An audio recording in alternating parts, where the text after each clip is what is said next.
Previously, we have discussed cards in isolation, cards in the context of a deck, and then cards in the context of the metagame. Now, we move on to cards in the context of the entire game.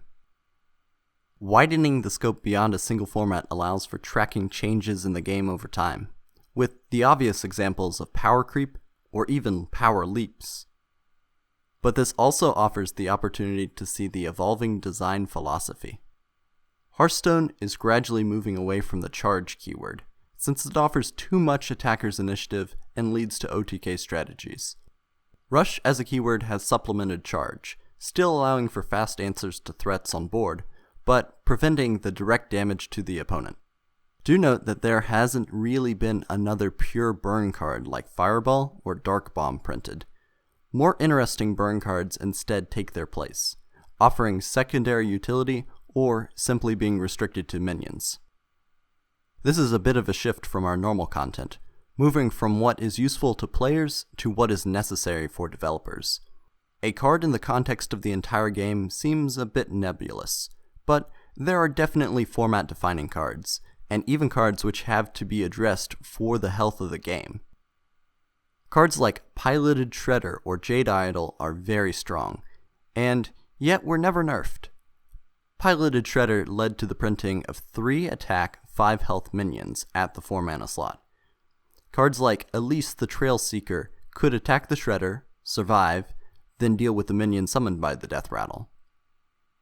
Jade Idol was a more extreme measure, with the card Skulking Geist printed specifically to deal with the card, although other combo decks saw collateral damage. Beyond printing specific answers to questions posed by earlier cards, some cards had to be altered, colloquially known as nerfs.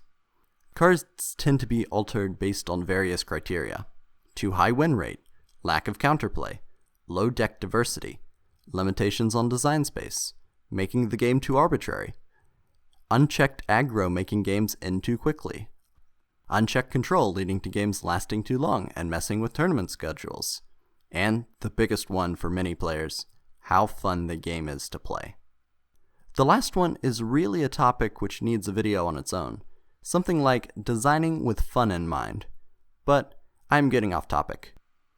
The heart of fourth order analysis is thinking about the game as a whole, and is not really necessary for even competitive players, but it still has value. Commentators on the game, content creators, and aspiring game designers all benefit from this order of analysis. But we can actually go higher. Further orders of analysis are asserted axiomatically, each expanding the domain of discourse wider each time you increment the order. Fifth order analysis is a card in the context of card games, not limited to Hearthstone.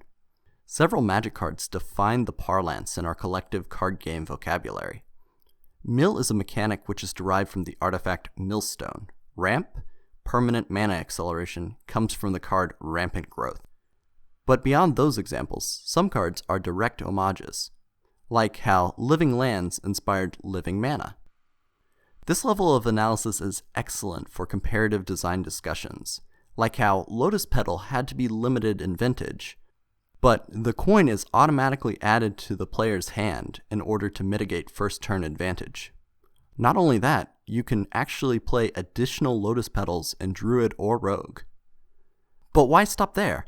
Sixth order analysis is in the context of all video games, certain cards transcending the card games, discovering new design space, or just iterating on previous accomplishments to become the quintessential example. Whizbang affords a way to get back into a live service game after a long break. This is assuming that he will be added to the classic set. Whizbang is a way of getting off the treadmill of having to play the game consistently, offering an alternative to grinding if you don't want to be left behind. The Whizbang decks are not top tier, but they are fairly good. As far as a card becoming a paragon of its mechanic or archetype, Reno Jackson has become all but synonymous with singleton decks, and Leroy Jenkins has transcended World of Warcraft, becoming a legendary card in Hearthstone and even a descriptor for a particularly rash person in the real world. We never really need to stop though.